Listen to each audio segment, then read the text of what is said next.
बिस्मिल्लाहिर्रहमानिर्रहीम। अस्सलाम वालेकुम स्टूडेंट्स, क्लास 8 मैथमेटिक्स में खुश आमदीद। जिस तरह के हमने बताया था पिछले लेक्चर में कि हम इंशाल्लाह क्लास 3 चैप्टर हमने ख़त्म किया था। उसमें मेरे ख़्याल से आप लोगों को कोई मुश्किल नहीं होगी।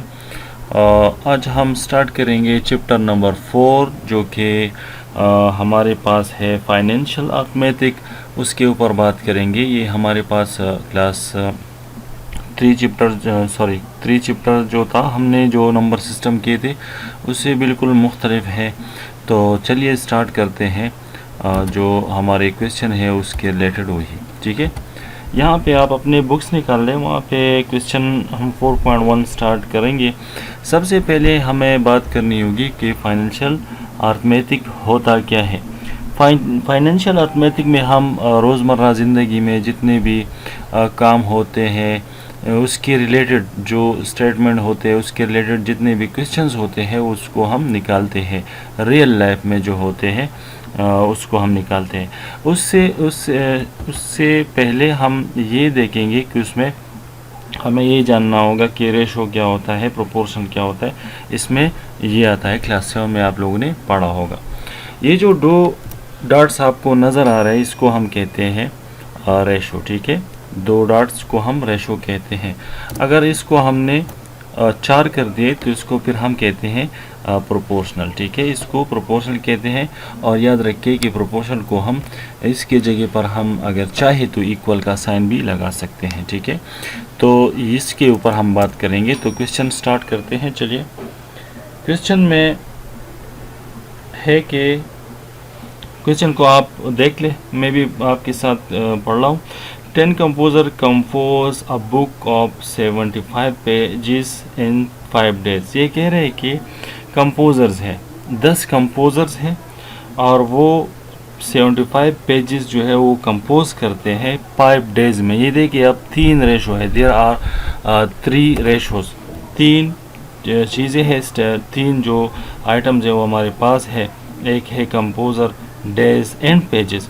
ये फिर कह रहा है कि how many days will the same composer compose a book in 45 pages. ये कह रहा है कि कितने दिनों में हमारे पास वही सेम कंपोजर जो है अगर पेजेस के तादाद को हम कम कर दें, 45 पेजेस करें, तो कितनी डेज में ये कंप्लीट करेंगे, कंपोज करेंगे, ठीक है। तो यहाँ पे आपको नज़र आ रहा है कि हमारे पास 3 आइटम है, 3 रेशोज़ हैं यहाँ पे। एक है कंपोजर, दूसरा है pages, days pages and composer. तो उसको हम यहाँ पे लिख लेते हैं। एक है डेज, दूसरा है पेजेस और तीसरी नंबर पे हमारे पास है कंपोजर, ठीक है, जो कंपोज करते हैं। तो ये 3 हमारे पास है। आप याद रखिए कि हमारे पास जो प्रोपोर्शनल होते हैं उसमें 4 एलिमेंट्स होते हैं, लेकिन अगर जब 3 आ जाए तो उसको फिर हम कंपाउंड प्रोपोर्शनल कहते हैं। इसको हम क्या कहते हैं? Compound proportional. तो इनके बीच में हम जो है वो क्वेश्चन मालूम करेंगे कि कितने हैं और क्या क्या मालूम करना चाहेंगे हम। यहाँ पे आप देखिए अपने बुक में कि कंपोजर 10 है, यहाँ पे डेज है ना, तो हम डेज लेते हैं पहले। डेज कितने हैं? 10 composers compose a book 75 pages and 5 days। तो यहाँ पे मैं 5 लिख लेता हूँ। दूसरा है 5 days में कितने पेजेस ये कंपोज करता है, ठीक है। ध्यान से इसको देखिए, ये 75 पेजेस ये कंपोज करता है, तो यहाँ पे मैं 75 लिख लेता हूँ। और कंपोजर्स कितने हैं? देखिए बहुत ही आसान क्वेश्चन है कि 10 कंपोजर जो है 75 पेजेस 5 दिनों में कंपोज करते हैं, ये उन्होंने कहा है। अब हमें मालूम करना क्या है कि in how many days will the same composer वही सेम है, लेकिन पेजेस और डेज जो है वो हमारे साथ दिए गए हैं कि कितनी डेज है। तो याद रखिए कि जब हम कोई चीज़ मालूम करते हैं तो उसको हम फिर लेट करते हैं कि let the number of days equal to, for example इसको हम एक वेरिएबल का नाम देते हैं। फॉर एग्ज़ाम्पल ये हो गया x है, जो भी वेरिएबल आप ले सकते हैं वो आप ठीक है, मैंने यहाँ पे x ले लिया, आप y ले सकते हैं, a b c जो भी हो। तो यहाँ पे जो मालूम करना है, जो फाइंड करना है वो यहाँ पे लिखेंगे, मतलब डेज मालूम करने हैं तो मैंने यहाँ पे लिख लिया। अब इसके बाद दूसरा जो हमारे पास है, पेजेस कितने हैं। दूसरे में how many days same composer 45। अब पेजेस जो है वो 45 कम हो गए हैं, 45 बन गए। और कंपोजर क्या है, द सेम कंपोजर, मतलब 10 कंपोजर है, लेकिन दिन जो है वो कम हो गए। अब यहाँ पे याद रखिए, मैं आपको एक चीज़ बताता हूँ, वो इम्पॉर्टेंट है, इंतहाई इम्पोर्टेंट है कि आप उसको याद कर लें। ये जो हम जो मालूम कर रहे हैं, डेज मालूम कर रहे हैं, तो जो एरो होगा वो हमेशा ऊपर की तरफ होगा। यहाँ पे मैं आपको वैसे ही मेंशन कर दूँ ये, ठीक है। ये जो एरो है वो ये हमेशा इस क्वेश्चन में ऊपर की तरफ होगा। इसमें एक और चीज़ आप याद रखिए कि हमारे पास रेशो में या प्रोपोर्शन में दो चीज़ें होती हैं। एक डायरेक्टली होता है डायरेक्टली प्रोपोर्शन, और एक होता है इनडायरेक्ट, या इसको हम इन्वर्सली भी कहते हैं। क्लास 7 में आप लोगों ने अगर पढ़ा हो तो वही है। तो डायरेक्ट प्रोपोर्शन किसे कहते हैं, अगर एक क्वांटिटी ज़्यादा होती है तो उसके मुकाबले में भी वो दूसरी क्वांटिटी ज़्यादा हो जाती है, तो इसको हम डायरेक्टली प्रोपोर्शनल कहते हैं।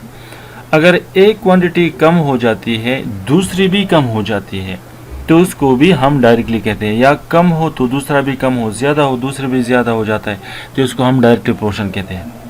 और अगर एक क्वांटिटी ज़्यादा हो जाती है, दूसरी कम हो जाती है, या दूसरी कम हो जाती है, फर्स्ट जो है वो ज़्यादा हो जाती है, तो इसको फिर हम इनडायरेक्ट प्रोपोर्शन कहते हैं, इनवर्स प्रोपोर्शन कहते हैं, ठीक है। और इससे पहले मैंने आपसे कहा कि जब हम प्रोपोर्शन 3 आ जाते हैं, मतलब डेज, पेजेस, कंपोजर, हमारे पास प्रोपोर्शन में 4 होते हैं, लेकिन यहाँ पे 3 है, तो 3 को हम फिर कंपाउंड कहते हैं। तो याद रखिए कि एक चीज़ जब ज़्यादा हो जाती है, दूसरी भी ज़्यादा हो जाती है, या कम होती है, दूसरी भी कम, उसको हम डायरेक्ट प्रोपोर्शन कहते हैं। अगर एक चीज़ जो है वो कम हो जाती है, दूसरी भी कम, तो उसको फिर हम भी डायरेक्टली कहते हैं। एक ज़्यादा हो जाए, दूसरा कम हो जाए, तो इसको हम इनडायरेक्ट प्रोपोर्शन कहते हैं, ठीक है। तो चलिए स्टार्ट करते। तो ये एरोज आपको नज़र आ रहा है, ये हमेशा जो है ऊपर की तरफ होगा किसी भी क्वेश्चन में। अब याद रखिए, इन दोनों में मैं कंपैरिजन करूँगा, ठीक है। पहले इन दोनों में कंपैरिजन करूंगा, फिर आखिर में डेज को मैं कंपोजर के साथ कंपेयर करूंगा, जो डायरेक्टली और इनवर्सली मैं मालूम करूंगा। अब यहाँ पे देखिए, 75 पेजेस ये 5 दिनों में कंप्लीट करता है, समझ रहे हो ना। 75 पेजेस ये 5 दिनों में कंप्लीट करता है। अब ये कह रहे हैं कि 45 पेजेस ये कितने दिनों में कंप्लीट करेगा। तो ये आप देखें, 75 पेजेस को 5 दिनों में कंप्लीट करता है, तो पेजेस जो है वो कम हो गए हैं, 45 पे आ गए हैं।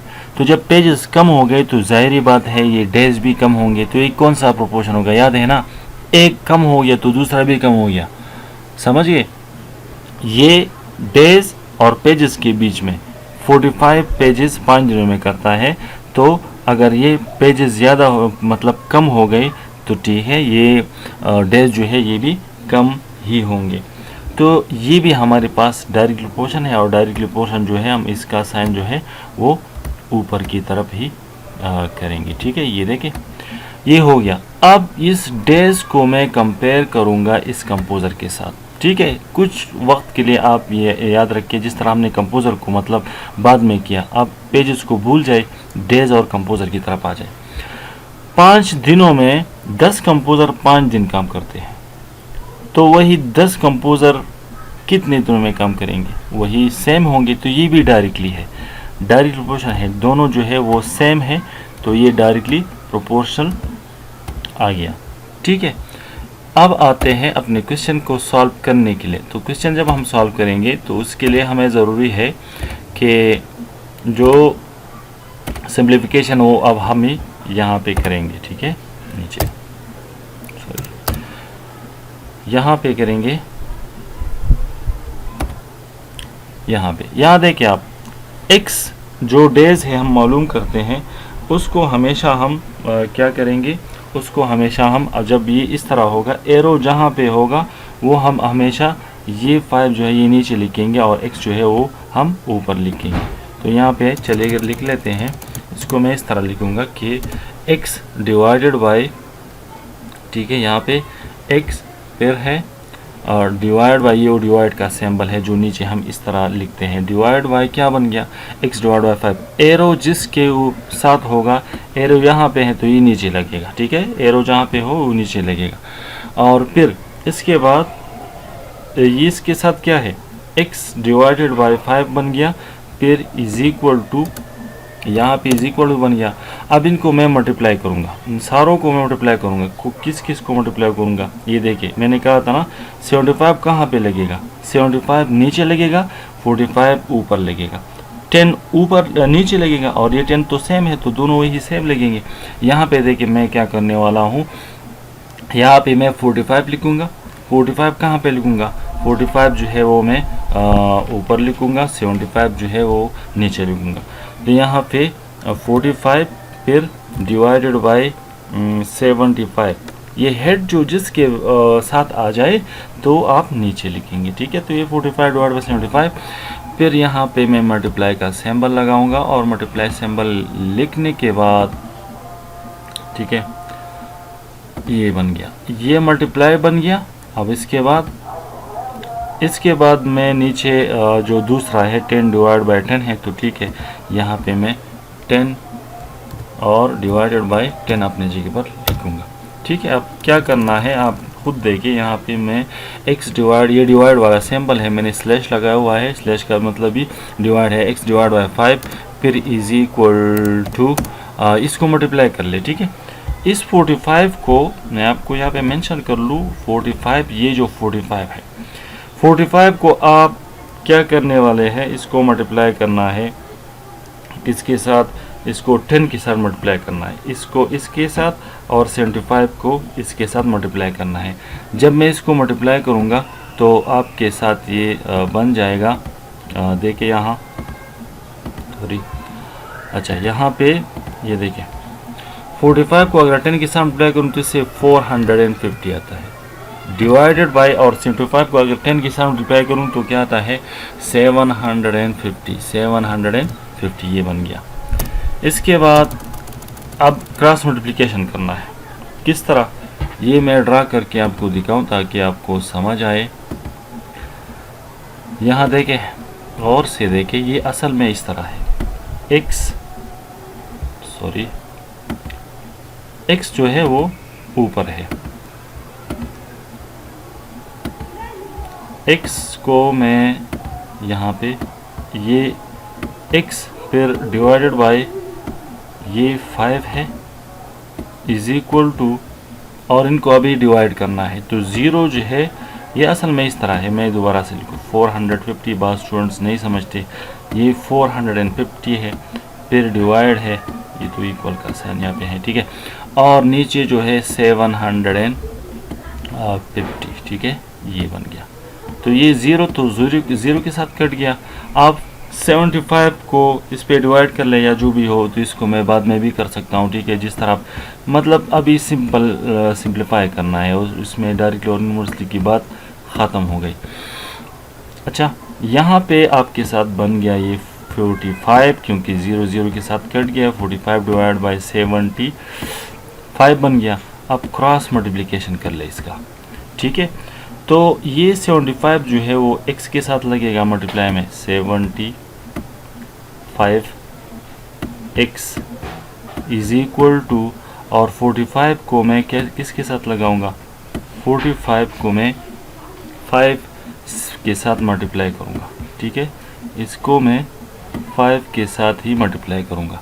अब 75x, या मैं इसको अगर इस तरह लिखूं कि डायरेक्टली लिखूं, मैं डायरेक्टली किस तरह लिखूंगा, मैं x की वैल्यू मालूम कर रहा हूँ ना, तो x की वैल्यू जब मैं मालूम करूँगा तो x अपने जगह पर यहाँ पे लिखूँगा, x इज इक्वल टू, इन दोनों को मल्टीप्लाई कर ले, इन दोनों को मल्टीप्लाई करने से बनता है 225, ये 25 है, ठीक है, ये 2 है, 225, और डिवाइड बाय, ये मल्टीप्लिकेशन में है तो यहाँ डिवाइड में आ जाएगा, 75 बन गया, ठीक है। ये देखिए मैं ऊपर कर लूँ ताकि आपको नज़र आए। आप देखें x की वैल्यू मालूम कर ले, तो x इज इक्वल टू, इनको 225 को अगर आप 75 पे डिवाइड कर ले तो इससे आता है 3, ठीक है, 3। तो ये x क्या बन गया, ये x आपके साथ असल में है वो डेज़ है जो हम मालूम कर रहे हैं। डेज़ जो हम मालूम कर रहे हैं तो मतलब डेज़ जो है नंबर ऑफ़ डेज़, ये अगर पेजेस के तादाद जो है वो 45 बन गई तो डेज़ कम होंगी तो कम आ गई ना, पहले 5 थे अभी 3 आ गई, तो ये आपके साथ प्रूफ हो गया। इसका आंसर ये आ गया। बहुत ही आसान क्वेश्चन है, ट्राई कर ले। इसमें सिर्फ यहाँ पे आप ये प्रोपोर्शनल में पहले आप डेज़ को पेजेस के साथ कंपेयर करने हैं डायरेक्टली इनडायरेक्टली, और फिर डेज़ को कंपोज़र के साथ कंपेयर करने हैं। लेकिन जो मालूम करना है उसकी एरो हमेशा ऊपर होगी। अगर ये इन्वर्स लिया गया तो फिर ये एरो जो है मतलब इस तरह नीचे आएगा, ठीक है। फिर आप 45 नीचे लिखेंगे, 45 नीचे लिखेंगे और ये 75 ऊपर लिखेंगे। बहुत ही आसान है। बाकी जितने भी क्वेश्चन है आप उस पर प्रैक्टिस कर ले। याद रखिए इसमें अगर कोई आपको मुश्किल लगे तो प्लीज़ मुझे उसको इसके बारे में ज़रूर बताइएगा, कमेंट्स में बताइएगा, व्हाट्सएप के थ्रू, पर्सनल नंबर के थ्रू आप बताइएगा, ताकि मैं आपके लिए वो सॉल्व कर लूँ जो भी मसला हो आपको, ठीक है। तो आज के लिए इतना ही काफ़ी है। बाकी क्वेश्चन में मसला हो तो आप मुझे बता दें। इंशाल्लाह हम नेक्स्ट लेक्चर में नए जो क्वेश्चन है वो स्टार्ट करेंगे। इस पर आप प्रैक्टिस कर ले और नीट कापी में लिख के जो क्वेश्चन मैंने हवाला किए हैं, ठीक है, इसमें वही कर लें। तो तब तक के लिए अपना ख्याल रखिएगा, अपने घर वालों का, और मुझे अपनी दुआओं में याद रखिएगा। अल्लाह हाफिज़।